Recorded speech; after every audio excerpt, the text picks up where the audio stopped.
As if the McCrispy couldn't get any better, Bacon and Ranch just entered the chat. The Bacon Ranch McCrispy, available at participating McDonald's for a limited time. Ba-da-ba-ba-ba. Scott for Scots here. You ever want to grow new grass faster? Kind of like when you press the 2 times playback button on your podcast so you can speed through episodes. Except at Scott's Turf Builder Rapid Grass, you're speeding your way from a thin and damaged lawn to a thicker, stronger one in just weeks. Bit too fast, maybe slow it down. Okay, let's just go back to normal speed. Get a bag of Scott's Turf Builder Rapid Grass today. It grows grass 2 times faster than seed alone when applied at the new lawn rate, subject to proper care. Feed your lawn. Feed it. The Purple Mafia, with your host, Paladino Joey. Well, we'll see. The doctors would disagree, but what do they know?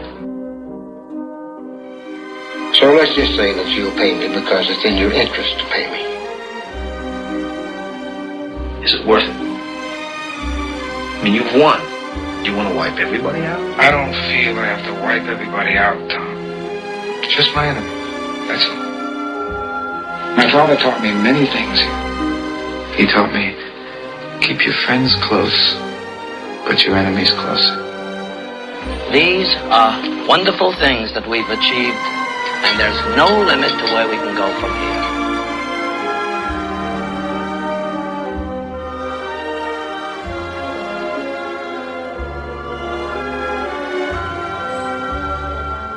Welcome to the family here on Purple Mafia. It is Tuesday, October the 22nd, 2013. This is episode number 151 of Purple Mafia. So now I'm on the second half of 300. I'm beginning it. Yes, sir. Purple Mafia is available on the sportstuff.com and on iTunes. We thank everybody for downloading and listening to this show. It is a great pleasure to be a part of things. I am your host, Paladino Joey, or Joey Awajan. Dylan Richardson was the voice you heard at the beginning of the introduction. He is the executive producer of thesportstuff.com, so always appreciate him, and he will be on this show at some point again this season, most likely when we play the Bears again, maybe before that, but always for the postseason, Dylan Richardson will be a mainstay on the Purple Mafia show. Yes, sir. So, yeah. You get the gist, the idea of the show. Usually we start with the game review, then we go into the previews, and then the fan interaction. No reason to change that. It's a comfortable, nice, solid way to do the show. I'll try to get an NFC North roundup in there somewhere, probably in the preview section. That's usually the best time to do it. And, actually, yes, and of course it will be perfect because we'll be playing the Green Bay Packers coming up, so that'll go great with the prediction segment, and that's where it should be all the time anyway, so apologize that I've been kind of up and down with that at times, because the game reviews have been kind of dramatic a little bit of late. I can only do that so many times in a year before it's just kind of like, yeah, okay, and that's kind of where we're getting right now. This is just, yeah, okay, at this point. The Vikings lose. That's right. If you haven't been in a cave, the Vikings lose. Or if you have been in a cave, the Vikings lose 23-7 to the New York Giants. The Giants improve. That's right. Improve to 1-6. The Vikings drop to 1-5. Congratulations to both teams in this game. Just about as weak a Monday Night Football game as you'll ever see. Weakest win percentage in the history of Monday Night Football. That is over the course of 44 frickin' years. And yes, Monday Night Football is played every week, so that's quite a few games. Try to do the math there. 44 times 17. Ooh, that's a lot, isn't it? Yikes. Yeah. Well, let's do it. Let's do it, man. No, not 17 this year, but yeah, so you'd have to subtract. Yeah, let's just worry about that some other time, right? Yeah, I'm a clown, aren't I? It's quite a few, though. It's a lot. That's all that matters. Josh Freeman made his debut. Yeah, Josh Freeman made his debut. Yeah, that's great. It was what I got out of it. Well, first and foremost, I'll say this. The fan reaction, the immediate fan reaction is that of, oh my God, Josh Freeman's terrible. He absolutely sucks. He has no future in this league. Absolutely no future with the Minnesota Vikings. I don't blame you for having that type of reaction. He did not look that good, no. Is he the future of the Minnesota Vikings at the quarterback position? Probably not. Not long term, no. Probably not. I will safely come out and say that. I'm sure a lot of you agree with that. Not everybody agrees, and that's sports. Sports is up for debate. It's not necessarily up for you have to agree on everything. Everybody has to agree. Yeah, like killing is wrong, something like that. No, sports is sports. It's opinionated. Sometimes some stuff is common sense, some stuff isn't. Like Bill Musgrave's offense sucks. Yeah, that's common sense. Josh Freeman was inaccurate yesterday. That's common sense. The velocity of his throws is common sense as well. Lots of velocity. That's the take I get out of it. In a lot of ways, he's the feature presentation of this show because, the rest of it is just the same old thing. Other than, I guess, an ongoing trend with Adrian Peterson, a downtrend. He's just, he's struggling. Adrian Peterson is struggling. And that whole 2,500 yards thing, it's a bunch of bull. There's a reason why nobody's done it. I believe I've said that in previous shows. There's a reason why nobody's done it. So it's like, you know how easy it is to get 2,500 yards in the NFL, Adrian? About as easy as riding a unicycle up a mountain. Up Mount Everest. That's about how likely it is. No one's done it yet. So, the first person that does it will be, the next person that does it will be the first. So that's about where things stand there. Oh boy, yeah, lots of ranting on the Facebook page. We're going to have some fun with that, listening to what everybody has to say. Mark Carlson, I did get a call from him for Brave the Wild, so I was going to tell him on Facebook as well. Yeah, just want to apologize to him that I didn't get it before the most recent show of Brave the Wild that was recorded Sunday night. So I did not ignore it, Mark. Trust me, I'll try to get it on. It's just the way it was sent to me is different than usual. It's not like a file. It's more of just like a web player or something where you just press play. It's okay. So that's a side note. Very weird of me. Sorry about that. I just had to mention that because I mentioned the Facebook page.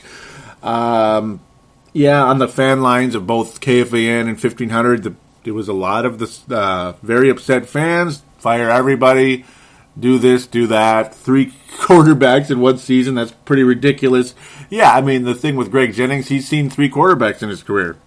One is Brett Favre, in his Green Bay career, excuse me. One was Brett Favre. The next was Aaron Rodgers, and Matt Flynn had a slight stint with the Green Bay Packers. I mean, it was good, but since then it hasn't worked out for him at all in this league. Matt Flynn was a 7th-round pick. That was quite the sleeper.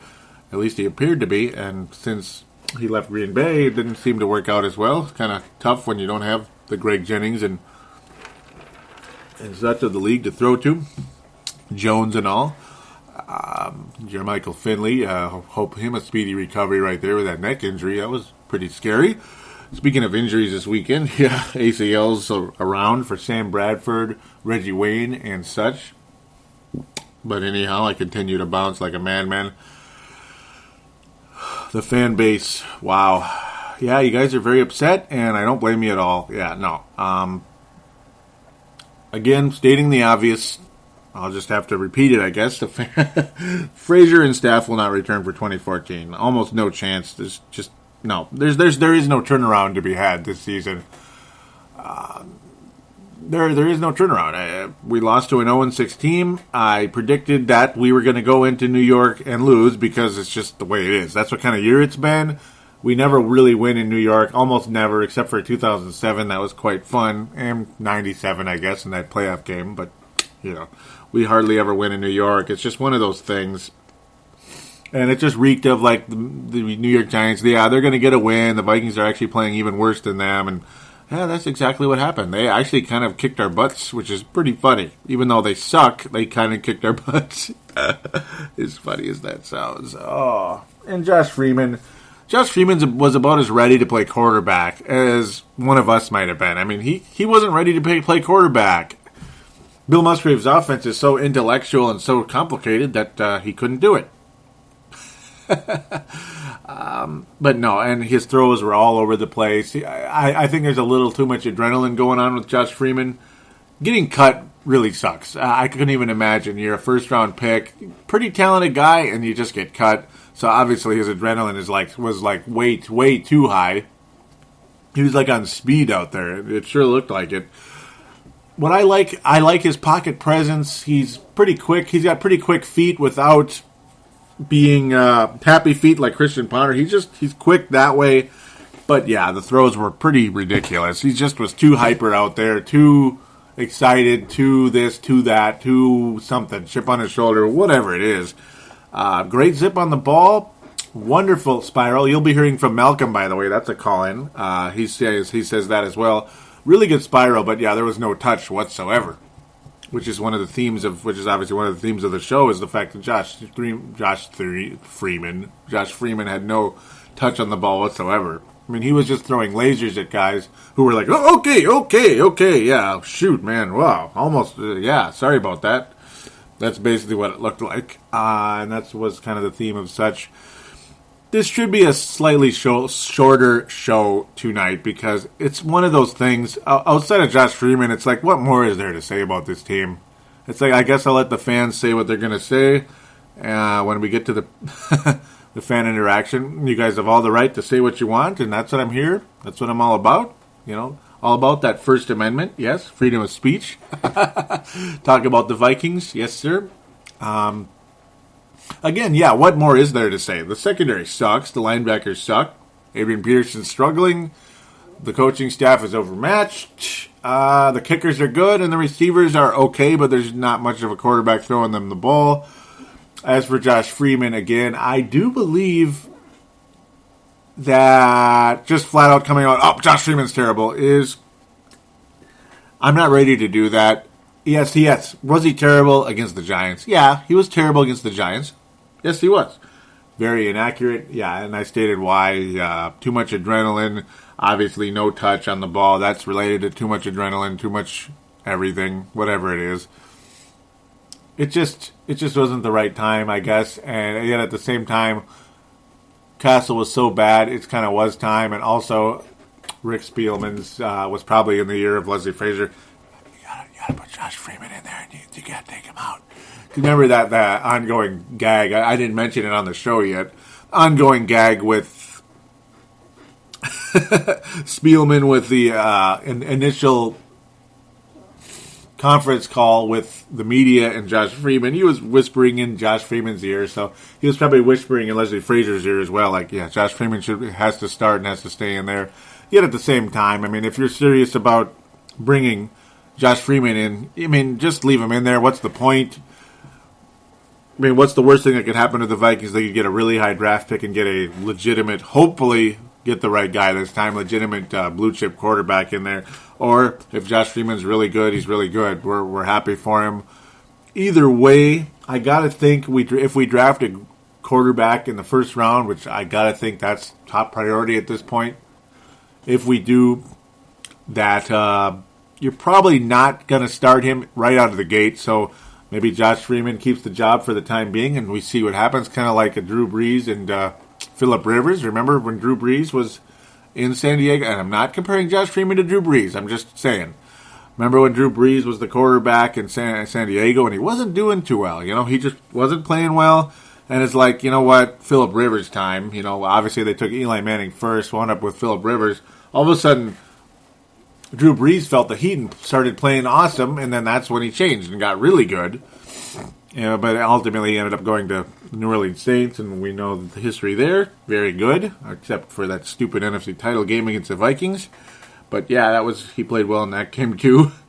So yeah, even if you have a quarterback who's at least fairly decent in there, there's nothing wrong with taking a blue chip quarterback high in the first round and go from there.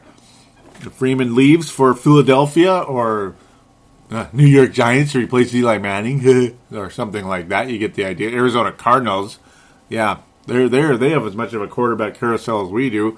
Vikings, Cardinals, and Raiders probably are like the ultimate quarterback carousels in the history of football. And there's probably more out there, but those three are pretty high on the list, I gotta think. It's quite something. Oh, man. Or the 80s Packers. Hey, there we go. Yeah. There's a jab at the Packers. The 80s Packers. They had a little quarterback carousel at times. Gotcha. Yeah. Yeah, just the last 20 plus years is not quite that much of a problem there. But, yeah, I digress. Let's just get to the stupid game as much as we can. And it was a stupid game. That's why it's like, yeah, the numbers have been down. Apathy has probably been set in, like the rigor mortis of the Vikings season, apathy of the fan base. Of course the numbers are down. They're down. It seems like they're down all around, though, in a lot of ways in football lately. I don't know what the deal is, but that's just me. But obviously for the Vikings, if they were playing well, I think the numbers would be good. Remember when the Vikings beat San Francisco last year? Record numbers. Highest rated show I've ever had. So it's just one of those things. Yeah, it was a crappy game, garbage game. Marcus Sherels had what looked like a pick six and lost the ball, fumbled that. That's great. He did return a punt for 86 yards for a touchdown. Really appreciate that. Sherels is one of those guys. It's like he's either going to get a fair catch or he's going to go deep. He's going to have a huge return. Marcus Sherels has a place in this team long term, I do believe, at minimum for his punt returning ability. The fair catch is a hell of a lot better than a fumble.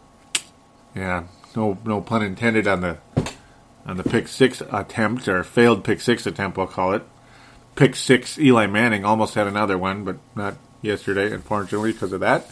But yeah, Marcus Sherels did account for the only touchdown, the only points in the Minnesota Vikings effort yesterday, if we can call it that, in the Meadowlands. Oh, Blair Walsh got the extra point, too. Yeah, so we'll count that as well. Excuse me. Pardon me about that one. Vikings actually led in this game. Yeah, can you believe that?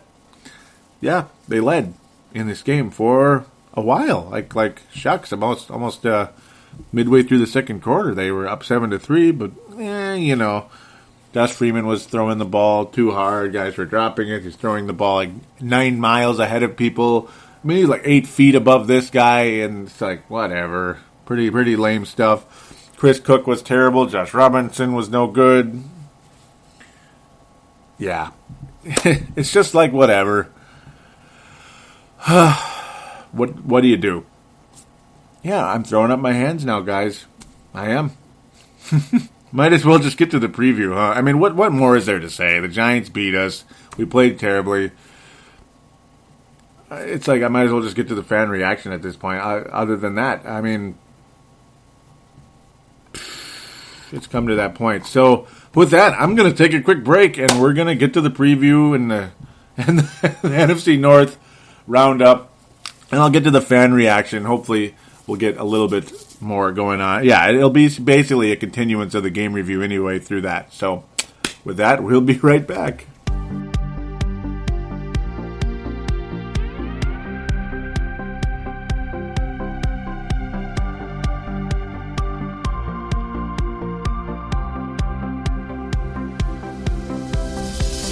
Do you shop on Amazon?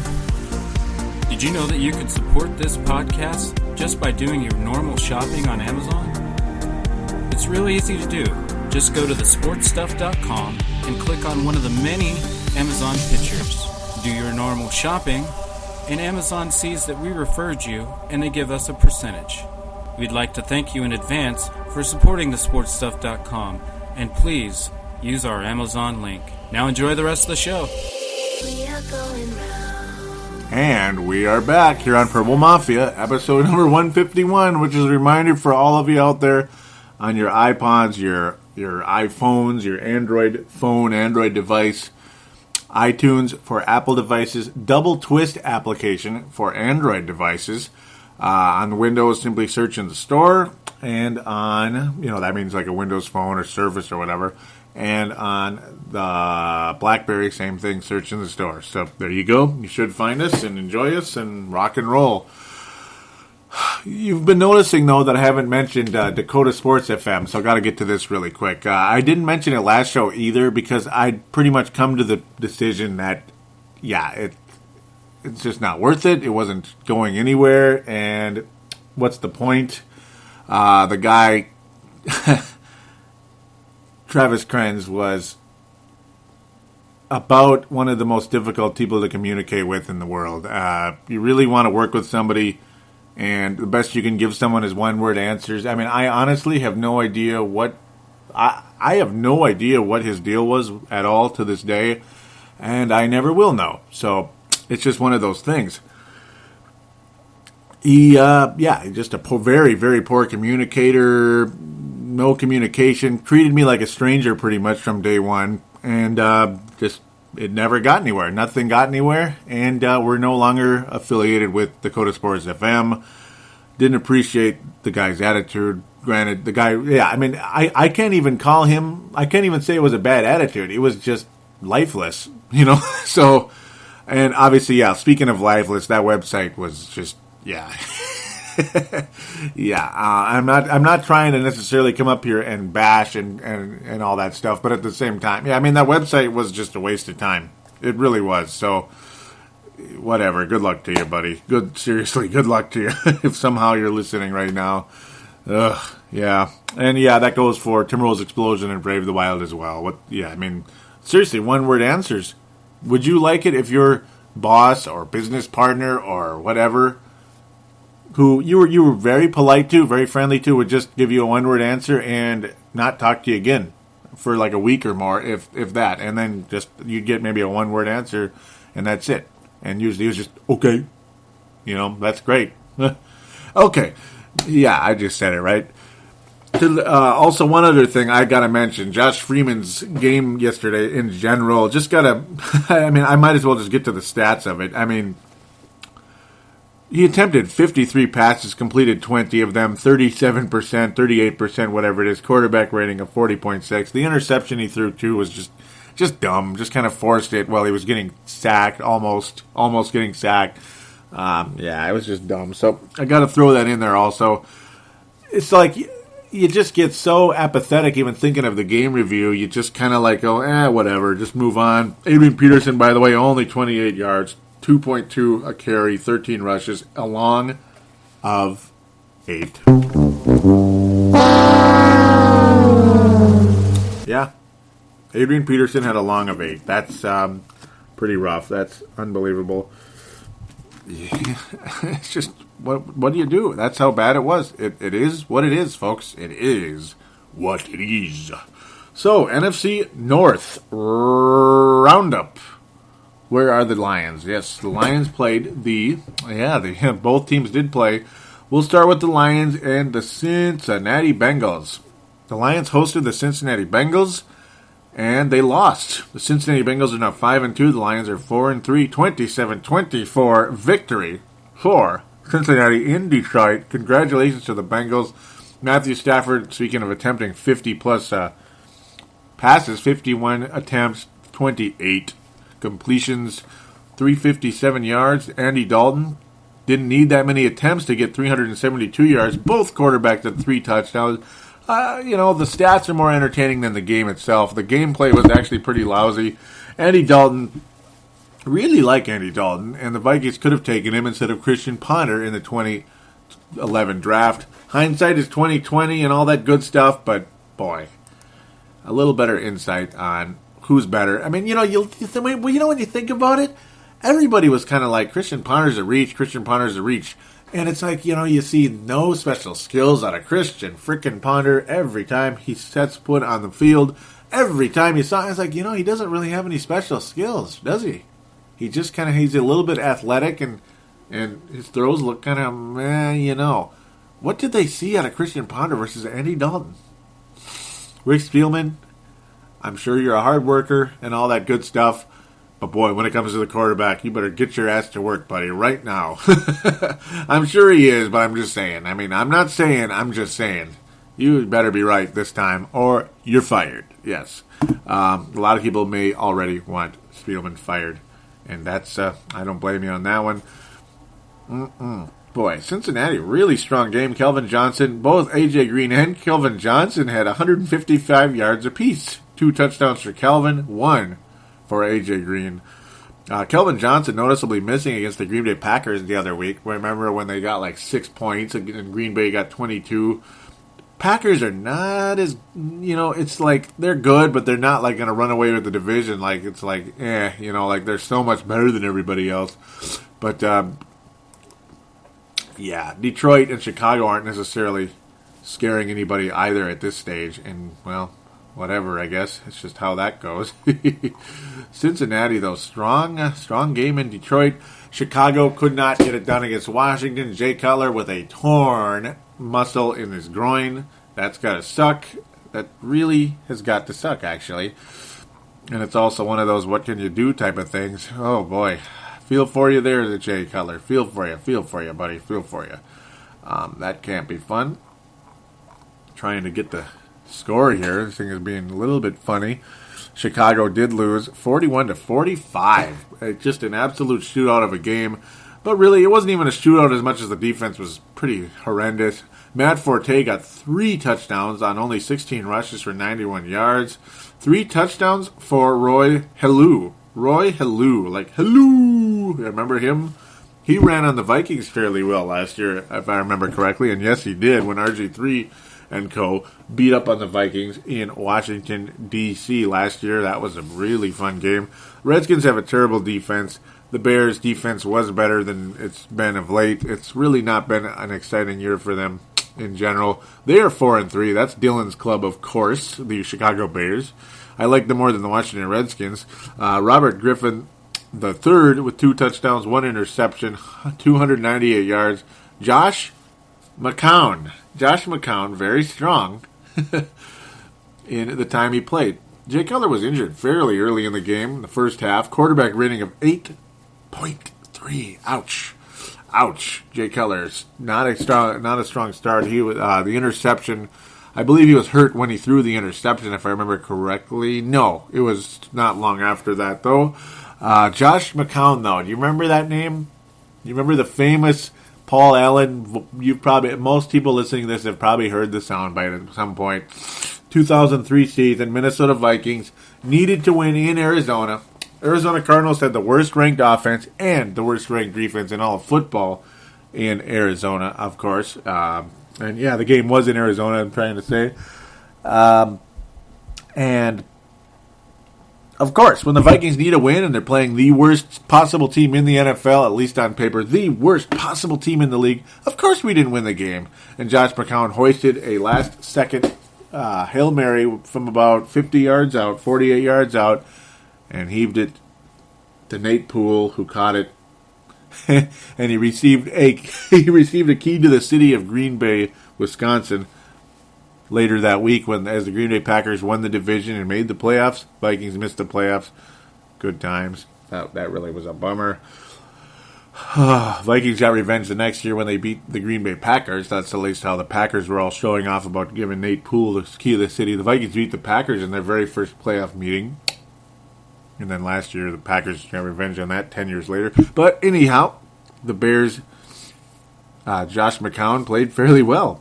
So it's like all these years later, Josh McCown still hanging around. Had a solid game, completed 70% of his passes, 200 yards, and a touchdown. Quarterback rating of about 120. Strong game, but of course, again, the Washington pass defense really stinks. So the Bears lose. The only team to win in the division was, that's right, the Green Bay Packers. Aren't you glad they won? Well, they did play the Cleveland Browns, though, so whatever. And yes, Hoyer. You know, the guy that came in here and beat up on the Vikings really bad, the guy that was looked on as the third-string quarterback of the Cleveland Browns. But, you know, a lot of people liked him. He was a former backup of Tom Brady in New England.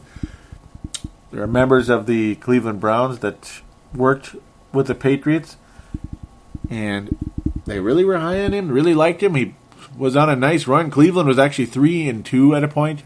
If you can believe that? They were 3-2. They had won 3 games in a row. But unfortunately, of course, he had an ACL tear, and it's been downhill since for them. Oh, poor Hoyer. Oh, I felt so bad for him, honest to God. He was just starting to come into his own. Looked like he was going to be the Cleveland quarterback of the future. So Vince Germano, who you're going to hear his name, big Laker fan, big fan of Timberwolves Explosion, but a Cleveland Browns fan as well, who was a new listener to Purple Mafia the past few weeks. Feel for the Cleveland Browns. getting romped by the Green Bay Packers, 31-13. Packers are now 4-2. Congratulations to them, I guess. Wearing those funny uniforms. I remember seeing Brett Favre wear those really old retros. It's like a navy blue and yellow helmet. Interesting stuff. Aaron Rodgers, another very good game. High-rated game in general. Jordan Cameron, a factor again with Cleveland, getting a touchdown on 7 catches, 55 yards. But overall, yeah, the Packers they simply beat the Browns. The Browns didn't play all that well. Brandon Whedon, I'm really sorry for Browns fans. I really am. I'm really sure that they wish they had Hoyer still in there. And that's got to suck. That's really got to suck watching it. Another Chris Weinke type where they come in really late. They come in late out of college and they suck. And what's the point? Don't give him the quarterback of the future. Make him a backup. That's all he is. Seriously. So whatever. The Packers win. They're in first place. We're happy for them. And that's who we got to take on next week. Yep, Claymaker's still hurt. We're happy for him there, and I got to stop saying that. But they still have A.J. Hawk, and of course they have you-know-who. Greg Jennings will play his first game against the Green Bay Packers. It is a Sunday night game, so another night game for the Vikings. We all know how those tend to go, but who knows? Maybe it'll change. That would be nice. Remember back in the 90s when the Vikings used to actually win frequently in the nighttime? Remember those days? Especially Lambeau Field in 1998 when both teams are 4-0. What a battle that was. Monday night. First play of the game, Cunningham chucks the ball up to Randy Moss for a sure touchdown, but unfortunately that play was called back due to false start or something stupid like that.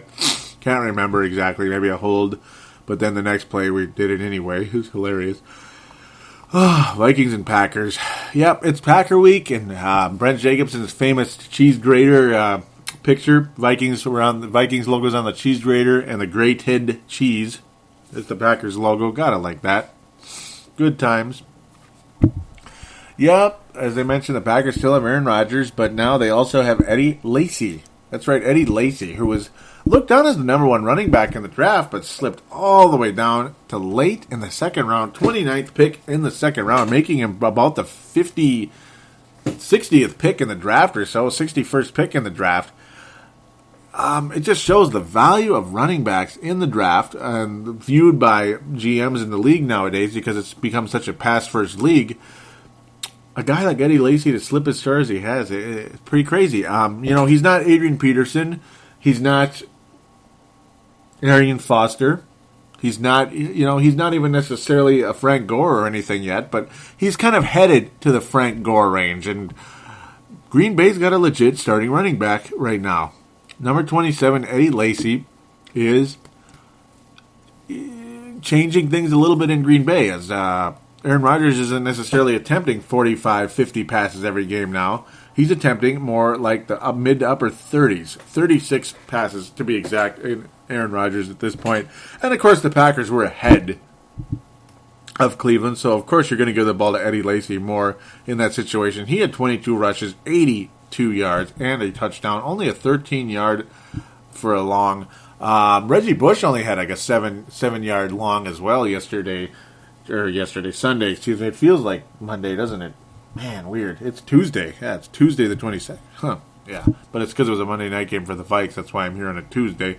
But, yeah, a lot of running backs had some short yardage type of weeks throughout this division. It was definitely that case.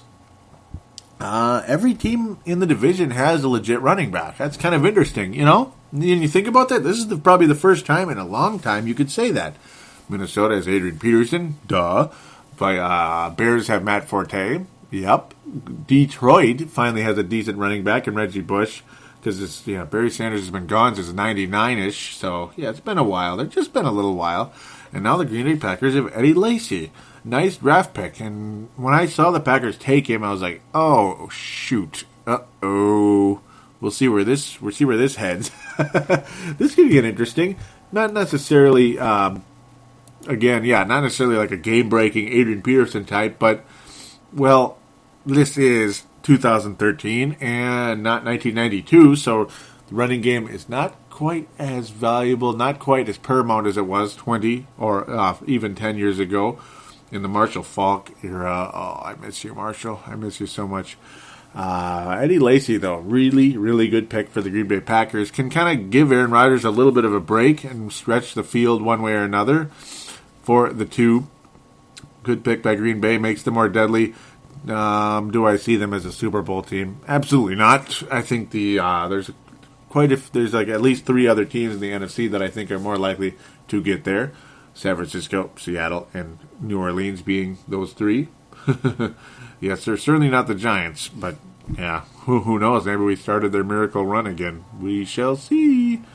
We shall see. Yeah. I don't think the Vikings win the game. There's just like, yeah, right. Jermichael Finley will probably not be available with that next situation, but you never know. Yeah, they still have Jordy Nelson. Oh, goody. James Jones is hurt as well. Green Bay, yeah, I mean, they have injuries all over the place. Like I mentioned Claymaker earlier.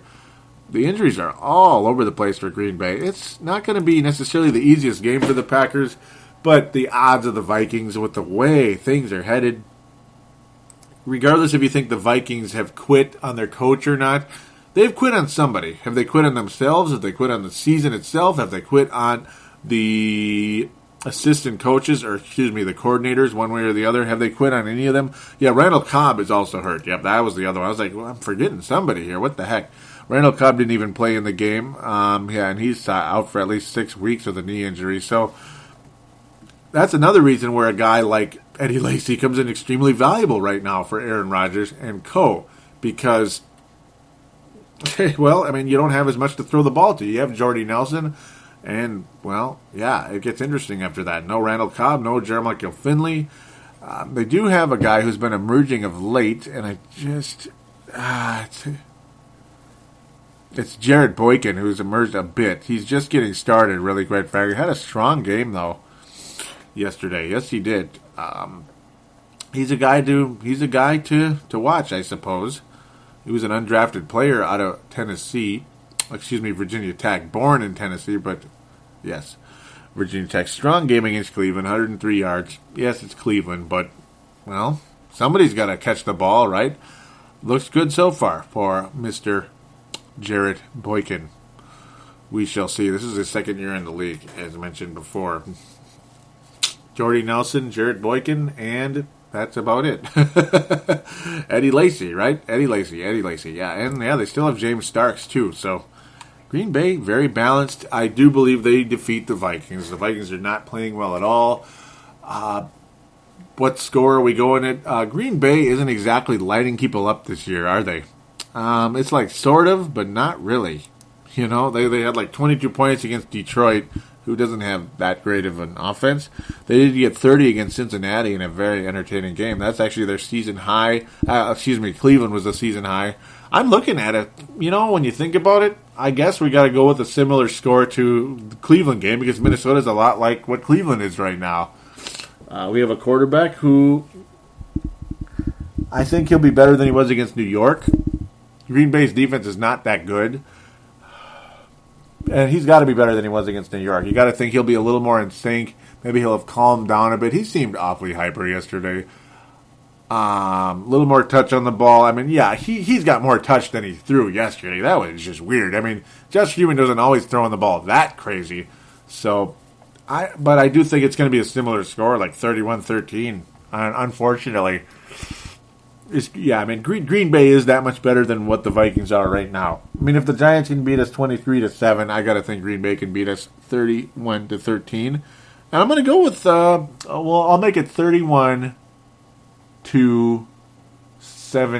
I don't know where I'm coming up with that many points. I have no idea, other than Josh Freeman will be more in sync. 31-17, because I'm not going to go with the exact same score. That's kind of weird. 2 touchdowns and a field goal for Minnesota, but Green Bay will be too much, and right? Even with their limited receiver situation, if they can score that many in Cleveland, you know they can do that against Minnesota.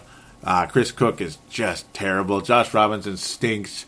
And, of course, Harrison Smith is out I believe, for the year at this point with that turf toe injury. It kind of kept changing. It was, it's 8 weeks. It's the rest of the year. It's this, it's that. Just tell us what it is, okay? That'd be very much appreciated. And I believe right now they've moved it to the rest of the year. Either way, he's on IR, and he's certainly not playing in this game. Good luck to you. Mr. Raymond is not that good. He's just not. I've never really been a big fan of Mr. Raymond. Just does nothing for me, honest to God. Like, who the heck is Mr. Raymond, right? And we got Sendejo. Aren't you excited on that one? And, Sendejo. Jamarcus Sanford and Sendejo. It never ends, does it? Where is Harrison Smith? Like, poor guy. Yeah, I mean, boy, I already miss him. It's a huge drag for the Minnesota Vikings. He is definitely on the IR, and that's not a good sign for the Vikings, of course. Turf toe, just hearing that word, it's just like, well, that's it. He still is on the 8 weeks, yes. I swear, I saw another report saying, they put him on like IR for the rest of the year, but it is still an 8-week deal with him. We'll see. So cross your fingers. It probably won't matter at that point in terms of the Minnesota Vikings being, they're not going to be a factor in making any playoff run or anything, any type of playoff appearance run, we'll call it. I didn't think they're going to win any postseason games or anything. Yeah, right. That just kind of is what it is. Whatever, right? That's kind of where it is right now with the Vikings in general. It's just a big fat whatever. The good players are hurt. They're either hurt or playing really poorly. And other than that, there's a bunch of bad players out there, and the coaches are getting out-schemed every single freaking week. The quarterback situation is weird beyond belief. Rick Spielman is he's a hit-and-miss general manager, isn't he? He either makes a really good pick or a really bad one, and that's getting kind of frustrating. So it's just going to be an ongoing frustration, I think, for us right now. Of course, Leslie Frazier is going to be on the coaching staff. Got to make this really quick too. Is Leslie Frazier is going to be the coach the rest of the year, I believe, because who are you going to put in on the interim basis? And this will go with probably some of the fan interaction here in a minute too. But just got to say that, Leslie Frazier is going to be the coach the remainder of the year because there is no interim to put in there. What's the point? You just let him go at the end of the year. Just let him go at the end of the year. This team's not going to make the playoffs anyway. It's just one of those things. Hopefully we can get the blue chip quarterback. Enough of that. Let's get to the fan interaction. The first voice you're going to hear is Malcolm McSween, and I'll tell you how you can call. It is certainly, all you have to do is call 209-736-7877, 209-736-7877. It is a voicemail. Do treat it as such. Mention you're calling into the Purple Mafia show, and there you go. Also, those of you that are maybe out of the country that are like, man, I really wish I could call in. Well, just add TSS on Skype. TSS on Skype. It's the same phone line as 209-736-7877. It's just that that's how you reach it via Skype immediately without having to use a cell phone or whatever. TSS. That's it. Same thing. Call and comment, shout out, whatever it is. Rock and roll. Heck, a lot of people have Skype on their phones. Yeah, just add TSS. Not complicated, is it? It's just not. All right, so let's take a break, and Malcolm McSween will have the floor.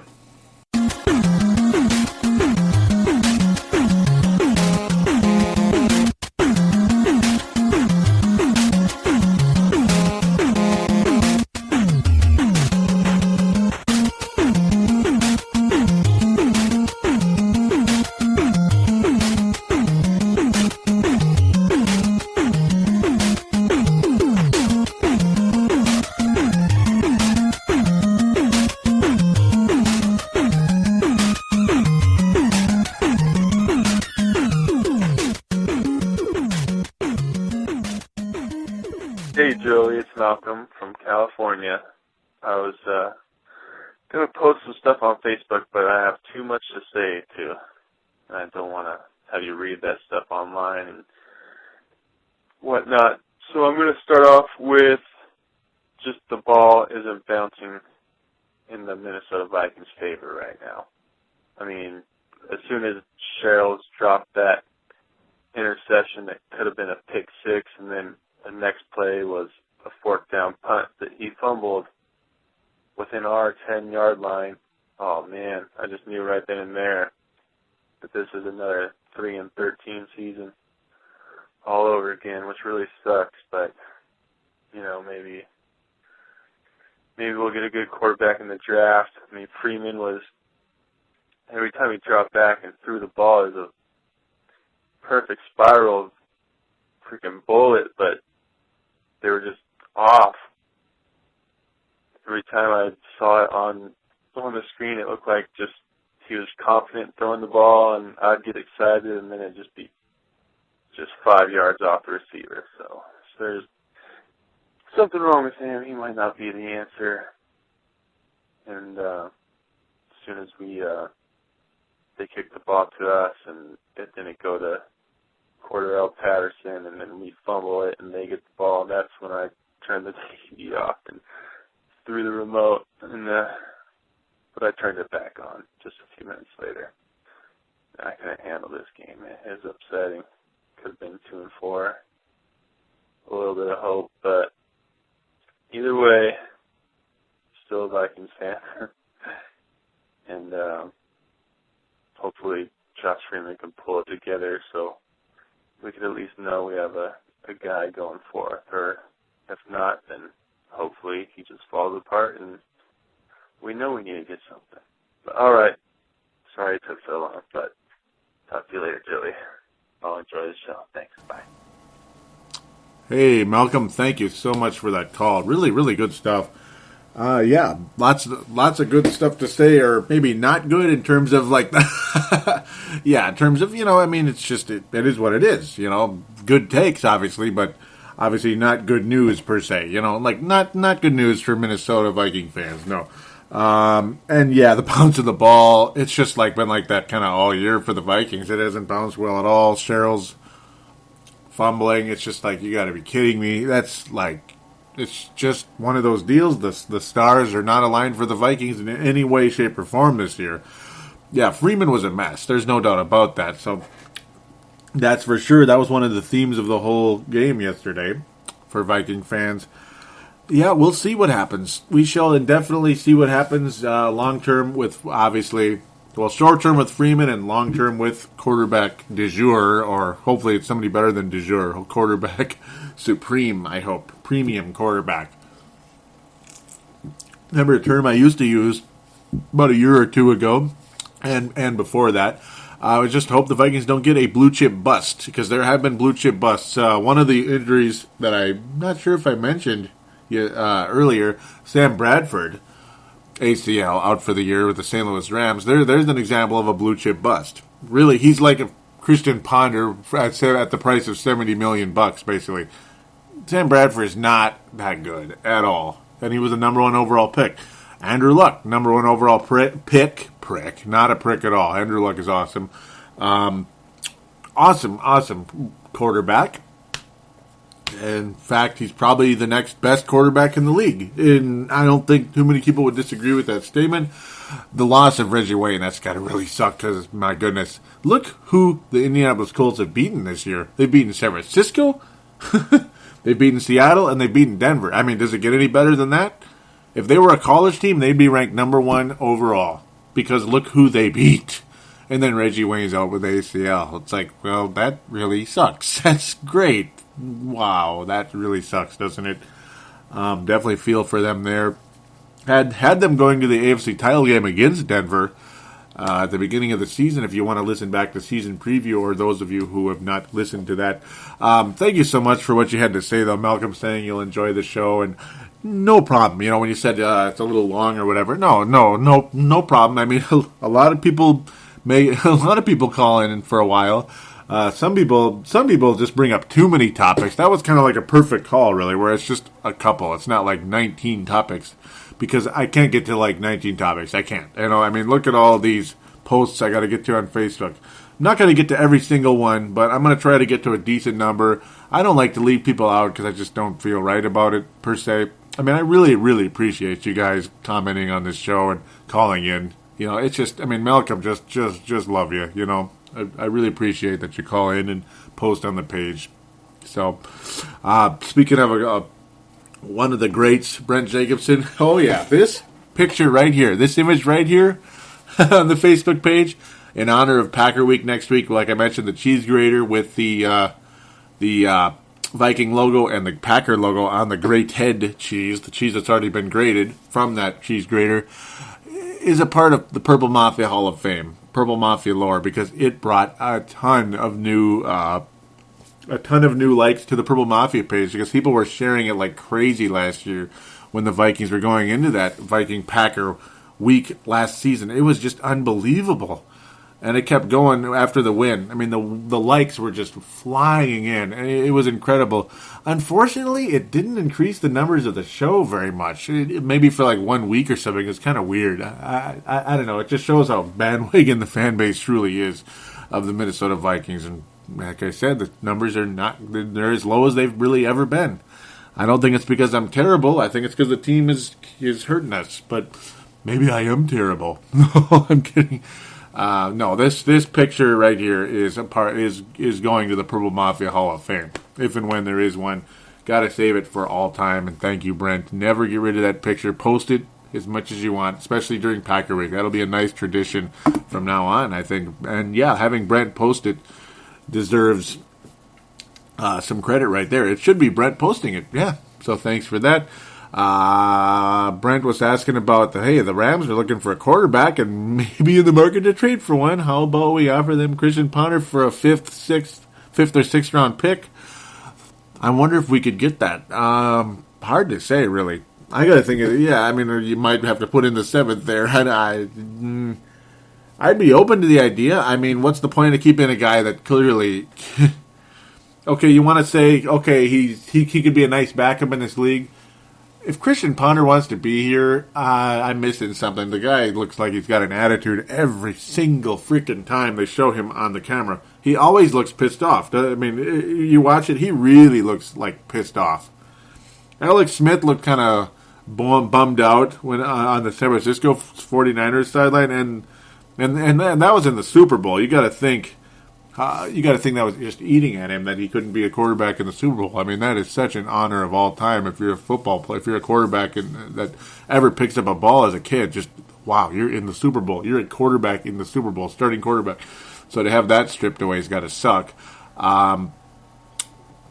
Whereas Christian Ponder, yeah, he's just all he looks like he might be a malcontent, even though he seems like a nice guy. You could tell every time they show him, he just looks pissed. So, yeah. Trading him, I think, should be an option, yes, if you can get anything for him. Malcolm was thinking that my boy CP84 is going to have a good game. Yeah, it's like I wish, but it's just one of those type of games where really nobody had a good game, and that's why you didn't hear the Fran Tarketon or the Fran Tarketon Award or the Tavares Jackson Memorial. In fact, you know what? You know who I'm going to give the Tavares Jackson Memorial to for this game? I'm going to give it to Rick Spielman because I really am. Because it just seems like there's no backup plan for anything with him right now. It's way too hit and miss with him. So officially for this week, I'm giving it to Rick Spielman. I mean, it's like Josh Freeman is kind of rushed in there because there's no other plan. There's no other plan. So you throw a guy in there who's not ready and was wild and awful. The wild, the bad, and the ugly. If that's not the perfect title for this show, I don't know what is. Though I know everybody's got their own ideas. Continue, Joey. Please continue, because there's so much to get to. I really like when Mark posts this stuff. It's very cool. Mark Carlson, of course, out of Iowa. A Purple Mafia Hall of Famer. Yes, he's got the first ever Gold Star of the Year for 2012. He was the first ever winner of it. There'll be one for 2013. We'll get to that when the time comes. Long, long way to go. He says, I am ready for the game. Yep, that was when he had that. He had a Vikings glass bowl and popcorn and a jersey around a Northeast bottle. He got it like that. He's talking about how Mark Carlson was talking about roads. had just gotten beat, burned covering the streaking giant in the end zone. Yep. But no, luckily the guy didn't catch the ball. Rhodes looked good at times and did not look good at times. Brent Jacobson is asking if the Sherels fumble was a ground-caused fumble. He was asking if he might be biased. It looked like that. It's possible. Hard to say, but possible. Man, I mean, I wish I could have the replay right now, but I couldn't find it. And trust me, I did look. I mean, I checked during the break and such, but could not find it. Very frustrating. Those out there might be like, yeah, it's right here. But, well, you know, it's one of those things. The Vikings, Brent Jacobson saying that they released a cornerback and signed Sean Prater. Yep. Sorry, it's not Chris Cook or Josh Robinson, but instead it was Jacob Lacey. Yeah, Josh Robinson is so terrible. I wouldn't have mind seeing that happen. But now for kind of the feature presentation, comments-wise, well, there's some other random stuff, and I was talking about, I wanted to get this poster. Good, yeah, Carl O'Neill, yep. Gotta check this one really quick. Yeah, he's a new poster, Carl O'Neill. So hello to him for the first time on this show, hearing his name on the air for the first time. He was telling me way back at the beginning here of last week's show. He was saying, just listen to your podcast, of course, episode 150. He said, please get facts straight. It was not a flag or for face mask, but for blow to the head of the quarterback. And no matter what, Cam Newton ran for a touchdown on that play, then please look at Vikings.com. They had informed the fans that Desmond Bishop had torn an ACL.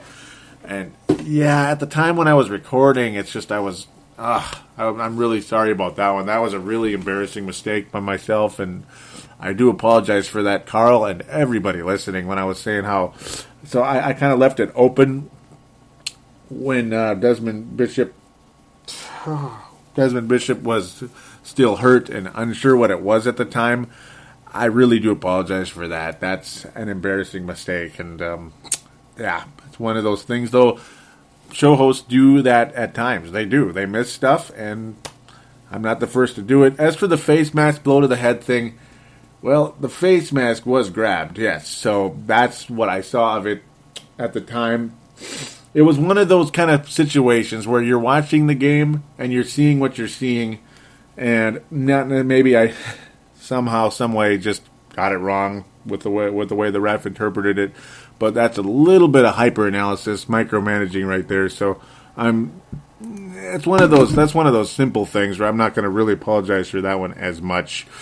Now for the post game thoughts and such. Can't get to every single little thing, but I'm going to get to what I can here for the sake of time and such. Of course, by the way, I might want to mention Facebook.com/Purple Mafia Show is the page. Facebook.com/Purple Mafia Show.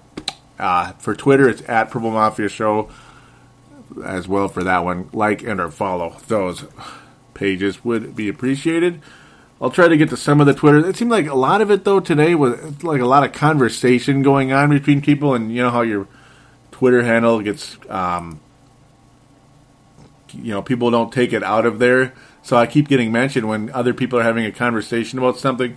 Yeah, it's Vikings related, but hey, I'm not mad at anybody for it. But at the same time, I'm probably not going to read like conversations on the show because it's just that would be kind of ridiculous to the listeners, I got to think. So I don't know if I'd like it as a listener either. So just thought I'd mention that. Same thing with the Facebook. You're more than welcome to have conversations with each other. In fact, I encourage it. It's very cool to see the Purple Mafia community interact. Okay, Ryan Anderson saying fire the coaching staff. Chris King agreeing with him, saying fire them all. Josh Mayer Henry saying pathetic is all you can really say. The team just doesn't look like they even want to be there anymore. That is a really, really strong one right there by Josh Mayer Henry. That is a gold, bronze, or silver star deal right there. I got to think Malcolm's call-in is one of the three as well. We'll continue though before I give an award out. Justin Mayer Henry saying sick to his stomach. I don't understand how we can be this bad. I mean, it's unbelievable. Looking like a bridge over troubled water, headed to Bridgewater or oh well. Let's get Menzel. Either way, I have made a motion to the courts to file a suit versus the Vikings for first-degree murder of my team spirit. Whew, that was interesting.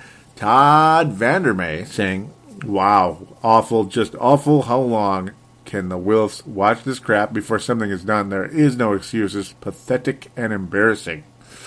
Matthew Kyle.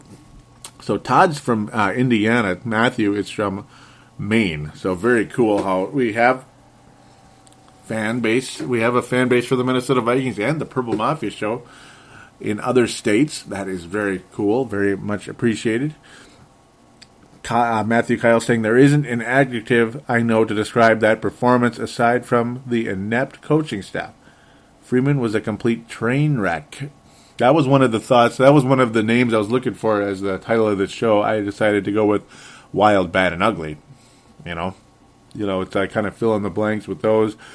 He's saying it was a train wreck, horrible decisions, bad throws, couldn't find a single open man. We were given every opportunity to win that game, or at least compete, hoping for some huge changes. Let's see. Josh Mayer Henry again saying they need to start getting rid of that coaching staff. Yep. Just need Jacksonville and Tampa to win a game because we want that number 1 pick. Yeah. Steve Hansen saying Wu-Tang Clan ain't nothing to bleep with. All right then, Chris Tucker. Yes. All right. Gotta like hearing from Chris Tucker always out of Vancouver. He's saying Vancouver, Canada, that is. British Columbia, excuse me. Says, man, was hoping we didn't have to use our first on a quarterback because we have so many massive holes.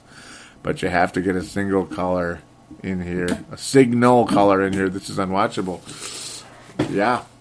That's very true about so many holes. Yeah. Oh, my God. It's like... But, I mean, Ponder was just weak anyway, so I guess it's better to get a legitimate blue-chip quarterback if Spielman gets it right. And I'll say this real quick before I continue. If Spielman fails to draft the right quarterback this time around, he's done. Rick Spielman's done. This is his last chance to draft a quarterback, in my humble opinion, if I'm the owner of the Vikings. He's canned if we get another failure. Could you imagine 4 more years of this BS? Oh, my God, guys. Yeah, I think you could, couldn't you? But I think we could imagine that not happening, too. All right, Justin Mayer Henry, again saying at this point, if we don't have a killer draft pick out of this season, it would be a tragedy. Yeah, I mean, I agree with that. I really do. You'd like to bury Musgrave. Oh, man. Yep, and Matthew Kyle saying how Ziggy is sticking with the coaching regime. Nice. It's one of those things, though. It's like, it's not because I want Frazier and all them to stay. It's just that, what's the point? I mean, what do are you going to make Russ Musgrave the head coach? Are you going to make Alan Williams the head coach? Are you going to make Singletary the head coach? Mike Prefer? Hell no. So it's just one of those things. Frazier, I'd rather have Frazier than any of those horse bleep assistants. So that's about it. I mean, you're not bringing in a Bill Cowher or a Gruden. You're probably, they wouldn't come at this stage anyway. Starting out a new season, yes. So that's the way to look at it. It's like you just ride it out, guys. Hold your breath, ride it out, and then watch Frazier go when the season's over, because that's exactly what's going to happen, in my humble opinion. Farzin Vasugian, who I thought was going to call into the show, and if I missed it somehow, I extremely apologize. I don't think I got a call-in from him, but we'll see. If I did, I'm going to have to use it on the next show, and that's kind of embarrassing, but I don't see anything. So, where are you, Farzin? Where are you? He does the Chiefs Zone, by the way, on thesportstuff.com, and it is awesome, and boy, are his Chiefs good. He says, not even Tebow would throw that many incompletions. Oh, man, yeah. It was pretty ugly, yes. That's the ugly part, in the title of the show, yes. Or wild and ugly, yeah. Joe Jagnich saying, the offensive line is not blocking anybody hard, to blame the quarterback or running backs. Yeah. Oh, man. So it's kind of a little bit of conversation starts to pick up there a little bit between him and Justin. Dave Hickey saying, Gruden for coach, maybe even Billick. How can you stick a quarterback out there that doesn't know the offense? I can't believe I'm saying this, but Ponder should have been playing. Oh, Dave, why'd you have to say that? I was going to give you like a silver star or something, but now you had to say that.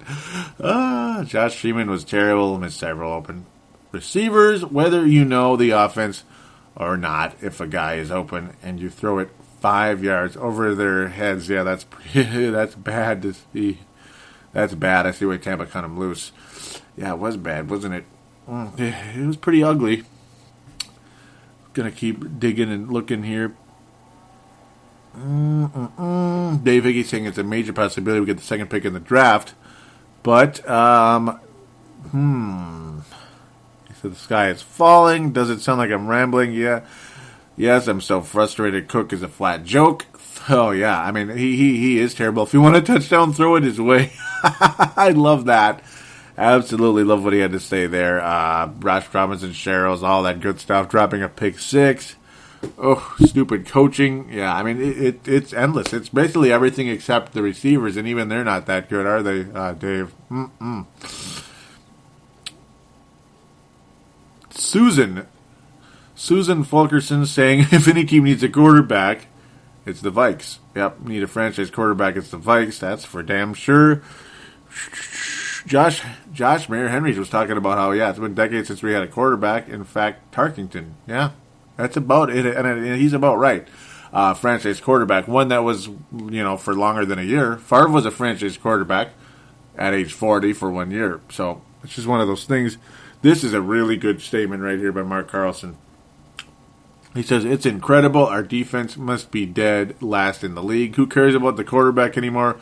Rhodes and Cook, they can't play on the same level as their opponents, and I will comment on the quarterback situation. It stinks. Oh, man, that is, we'll give Mark a silver star for that one. Yes. Mark's going to get the gold star this week.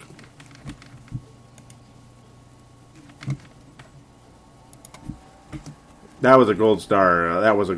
It just was, It just was. Malcolm's for sure getting at least a silver star. Yes, it's like between Malcolm and Mark for the silver star and gold star. It's kind of like a back and forth. So I'm kind of going crazy right here. I'm going nuts.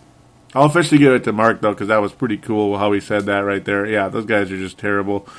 Oh, man. There's a lot of fire Frasers here. Lots of fire this guy, fire that guy. Farzine continuing saying, we're undefeated ever since we released Matthew Brennan Castle. Maybe you guys should try that.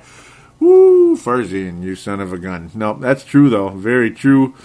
Oh, Malcolm's saying this, though. This is probably why he didn't get the gold star, because he had to say this. He said, my dad apologized to me today for influencing me to becoming a Vikings fan. Seriously. He was like, yep. You had to say that, Malcolm. You had to say that. You cost yourself a gold star there. Look at you. Roger Simonson saying you cannot blame the O-line. So a little differing opinion from some people. When you cannot blame the O-line when you have a quarterback that cannot throw completions. The defense can send everyone in, and even Peterson does not have a snowball chance in hell. The Vikings head coach and the quarterback that can make completions to free up running backs. The Vikings need a coach and quarterback that can make the completions. Yes. Sorry about that, Roger. That's a good point. Yeah. I do not like the offensive line. It's kind of like the whole thing, though, here. And that kind of does sum up the whole situation with the Vikings. It's like it's like you can say you can't blame this guy or that guy, yet at the same time you can blame all of them because they're all killing each other. It's like a combination. Everything's killing each other. The O-line's killing the quarterback's killing the O-line, the quarterback's killing the running back. The running back's good, kind of, but the O-line's hurting him. The quarterback's so bad that Adrian can't do this or that. It's just an endless situation right there. Brent Jacobson saying, UGLY, we ain't got no alibi. Thanks for wasting 3 hours of my life. Woo, Brent. Yeah. Man. Yeah, I don't blame you for that. That was a very tough game to swallow. Kristen Brown saying, LOL, how many times can I like your UGLI comment, go Pack, go. Ugh. Gold star! No, absolutely no gold star for that. Go Pack, go, huh? Look at you. So we'll give the silver star to Malcolm. Great call for that great call. It really was. And Dave Hickey, no? Yeah. Dave Hickey will get a bronze star. Lots to say and lots of good stuff to say right there. Man, I'm going crazy. We'll have Matthew Kyle, too. He's going to tie for the silver star. That was really good what he said as well in his statement. Matthew Kyle will tie with Malcolm for the silver star. I'm going crazy. Okay, I'm just giving out too many awards, aren't I? I'm too nice. I'm just too nice. We'll see if there's a little bit going on Twitter. Very, very briefly, at Purple Mafia Show. Please click like on that. It looks like it's mostly just a combination between Viking Larry and Dave Martin. It starts off with Dave Martin a bit. He was saying, why did I sit up till 5 a.m. for this? And we have the Packers next. Season's over. 1-15 is now possible. Oh, my God. Ooh, boy, Dave. Yep. I don't blame you for that. Man, I don't blame you for your frustration there. Sam Gupta saying he just listened to the latest show. This was like earlier in the week, of course. Loved my comment at 58 minutes. What the hell happened to these teams? Sad but true. Yep, thank you for that, Sam. I'm glad you liked the show. Unfortunately, bad news, of course. Dave Martin continuing saying, I feel the need to vent. 4 quarterbacks in 7 games. It's bad, but I'm happy to give Freeman time. But this season is worse than 2011. And it is, I think it is worse than 2011. I mean, that was a terrible team, but this is just weird. Dave, one final comment here before it turns into a conversation.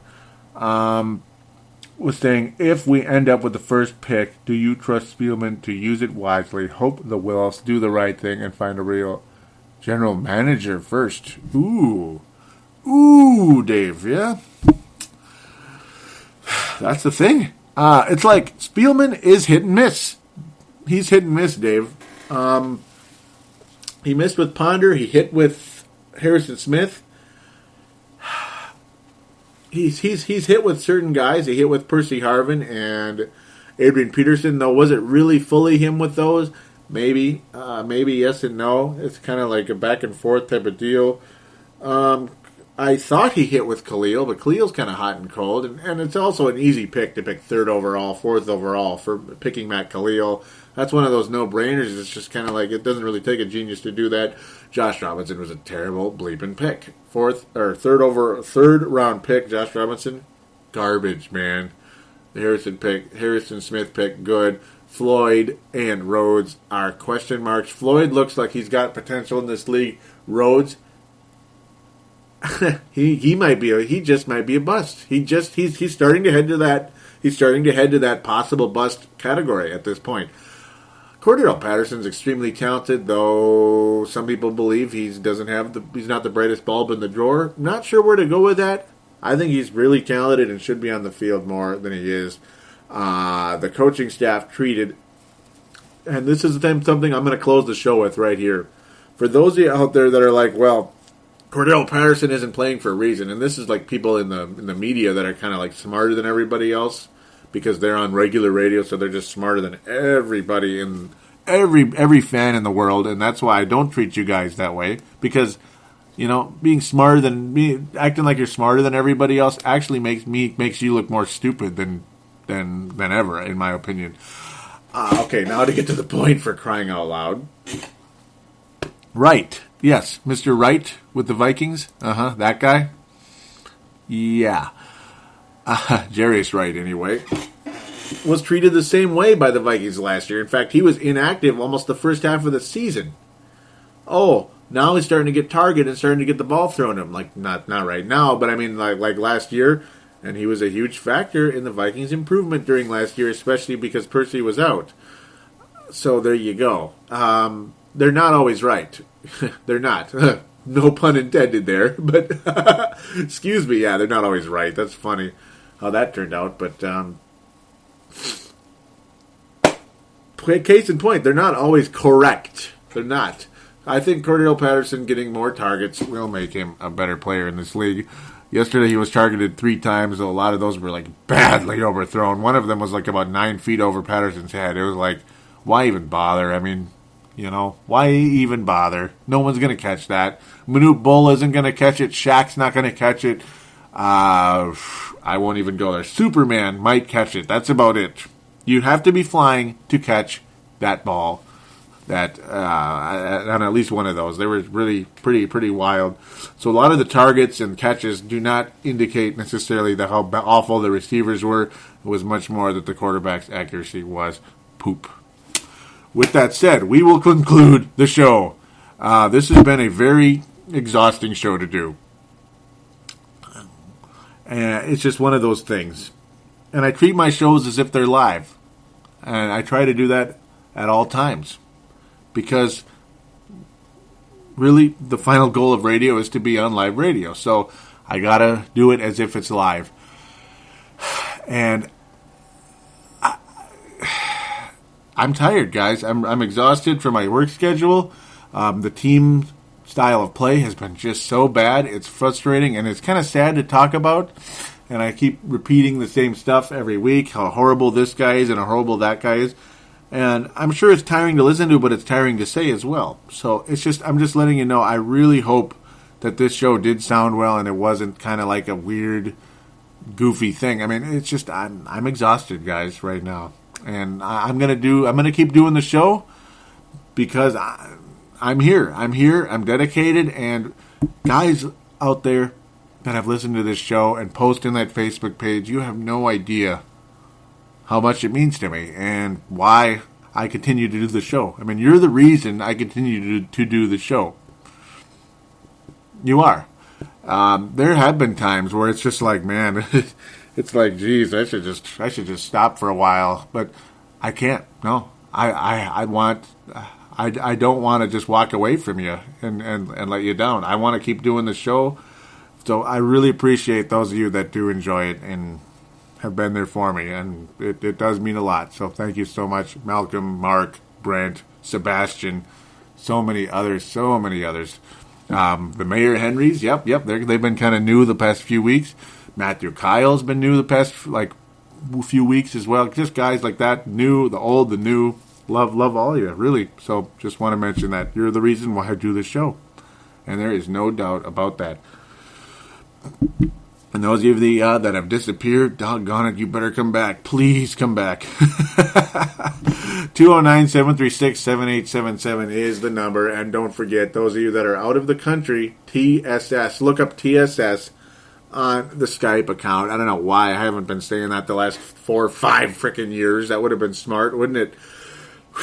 Oh, boy. Yeah. It would have been, wouldn't it?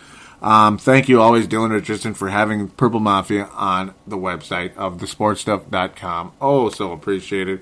Those of you out there that do listen, that do love the show, and that have some friends that may like sports, may like football, do tell them about Purple Mafia, Timberwolves Explosion, and or Brave the Wild. Would be appreciated so freaking much. And finally, if you can, and if you haven't yet, please do give Purple Mafia a positive review on iTunes. If you like the show, please do that.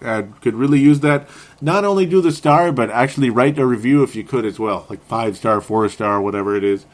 And write a review if you can as well. It doesn't have to be long. If you don't feel like writing out a big, well thought out thing, just say whatever you can. You know, it looks better for the show to have that on there rather than like nothing or whatever, just like a couple. It's good to have the more the merrier. It really does. It looks better.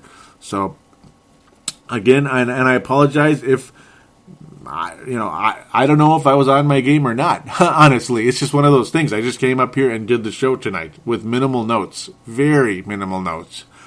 Because it's just one of those kind of games where what more is there to say? Do I need to write down every single bad thing that everybody did, and I need to calculate it all together? This is how pathetic everything is. I've done that repeated times already this year, and it's just one of those things. If I just come on here and do it every week, I think you guys are going to tune me out, some of you, and that's not what radio is about, is to get tuned out, is it? It's to be tuned in. So, thanks everybody for listening. Go Vikings, not go Pack. I'm sorry, I can't say go Pack. Go Vikings next week. Please beat the Packers just to make us feel better, or maybe don't beat the Packers and let's get that draft pick. Doggone it. Because last time we won a game we didn't need to win, we missed out on RG3 and or Andrew frickin' Luck. Damn it. Let's try to... I just wish there was a Luck available right now. We could sure use that. And we could use a million other holes being replaced as well.